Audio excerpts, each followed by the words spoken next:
Magandang umaga po sa ating lahat at welcome pong muli sa ating daily devotion sa umaga ito. Ang ating pong pag-aaralan sa umaga ito ay matatagpuan pa sa 2 Timothy chapter 2 verse 15.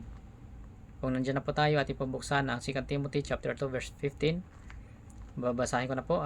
Sabi po natin banalaklat, study to show thyself approved unto God, a workman that needeth not to be ashamed, rightly dividing the word of truth. Amen po. So tayo po ay manalangin. Panginoon, kayo po salamat sa umagang ito, Panginoon. Salamat din po, Panginoon, sa inyong salita. Dalayan po namin na ito po ay magbigay sa amin ng wisdom at karagdagang kaalaman at encouragement sa bawat isa, Panginoon, na makakapakinig ng inyong salita, Panginoon. Ito po sa dalangin sa ngalan ni Kristo namin takapagligtas. Amen. Amen po. So bago po tayo magpatuloy ay makakapakinig po muna tayo ng isang awitin. Amen. Maraming salamat po sa awitin na yan. Hayaan nyo pong tayo na po magpatuloy muli sa ating daily devotion. So umaga ito, babasahin ko pong muli ang 2 Timothy chapter 2 verse 15. Study to show thyself approved unto God, a workman that needeth not to be ashamed, rightly dividing the word of God. Amen po. So napaka maganda po ang ating pag-aaralan sa umagang ito sapagkat ang ating pong title ay binigyan po ito ng title na The Word of God. Amen po. So sinabi nga po ng ating Panginoon na ating pong pag-aralan ng mabuti ang kanyang salita upang maipakita po natin ito sa ating Panginoon na tayo po ay lubusan na naniniwala sa ating Panginoon. At sinabi nga po ng ating Panginoon na ang taong nagpapagamit sa ating Panginoon ay hindi po nahihiya na ibahagi ito sa bawat tao. So amen po. So sinabi nga po ng ating Panginoon na huwag ho tayong mahihiya sapagkat ito po ang katotohanan ng ating Panginoon. Huwag ho tayong mahihiyang mag-share ng gospel na tracts sa ating mga taong nakakasalamuha, at huwag ho tayong mahihiyang ibahagi ang salita ng Panginoon dahil yun po ang katotohanan at yun po ang sinasabi sa atin ng Panginoon.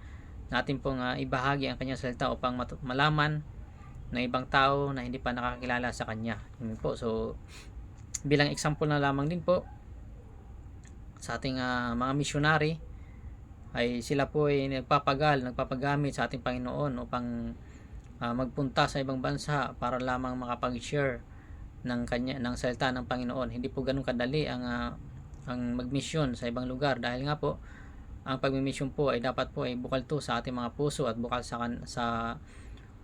pagpapagamit sa Panginoon, dahil nga po hindi po tayo magiging successful kung wala po sa ating puso ang pagpapagamit ng ating Panginoon at ang paniniwala natin sa Panginoon ay nasa Kanya lamang po. Amen. So sinabi nga po doon sa Mark 16:15, nabasahin ko po, and he said unto them, go ye into all the world and preach the gospel to every creature. Amen po. So malinaw po na sinabi ng ating Panginoon na tayo po'y humayo at magbahagi ng kanyang salita. Amen po. So napakabuti po at meron po tayong mga missionary na handang magpatuloy sa gawain ng ating Panginoon. So bilang po tayo mga mananampalataya at naniwala sa ating Panginoon ay ating pong suportahan ang ating mga misyon, mga missionary. Ating pong ibigay ang ating at i-share sa kanila ang ating suporta.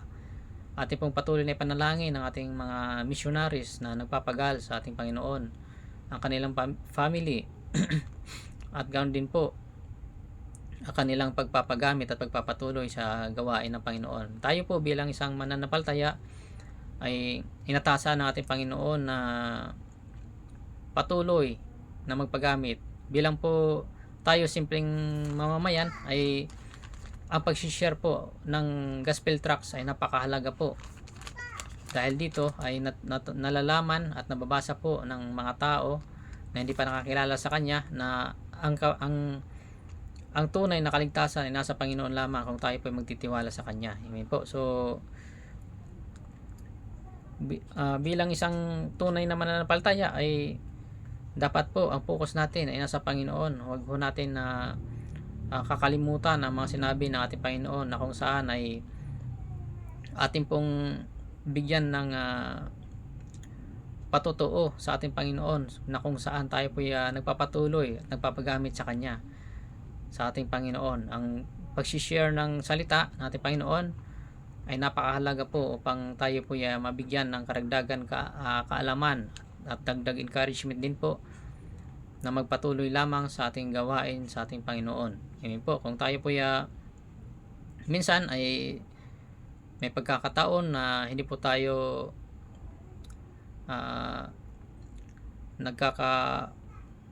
nakakaintindi sa ating salita ng Panginoon, atin po itong ipanalangin upang bigyan po tayo ng wisdom ng ating Panginoon upang ating pong mapag-aralan na mabuti at may apply po ito natin sa ating pang-araw-araw na pamumuhay. Dahil nga po kung wala po ang Panginoon ay tayo po ay mahihirapan sa lahat ng bagay.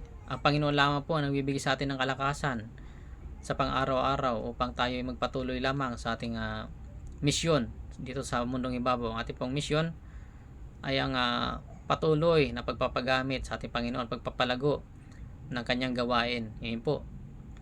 So nawa po ang ating napag-aralan sa umagang ito ay may kaunti po tayong nakuha o naidagdag o encouragement upang tayo lamang po ay maging magpatuloy sa ating Panginoon, dahil yun po ang mission natin sa ating sanlibutan bilang mananampalataya, ang magpatuloy lamang at mag-share ng salita ng Panginoon. Amen po. So hanggang dito na lamang po. Nawa po ay safe po ang bawat isa sa atin at tayo po ay patuloy na magtiwala at manalangin. Amen po. So let's pray. Panginoon Diyos, kayong pasalamat sa mga ito, Panginoon. Salamat, Panginoon, sa pagkakataon nito na binigyan niyo po. Ang dalayan ko, Panginoon, na nawa ay meron po kami kaunting natutunan sa inyong salita, at nawa po ito po ay magbigay ng encouragement din po sa amin upang magpatuloy lamang sa inyong gawain, Panginoon. Ito sa dalangin sa ni Kristo na tagapagligtas. Amen. Yes, maraming salamat po.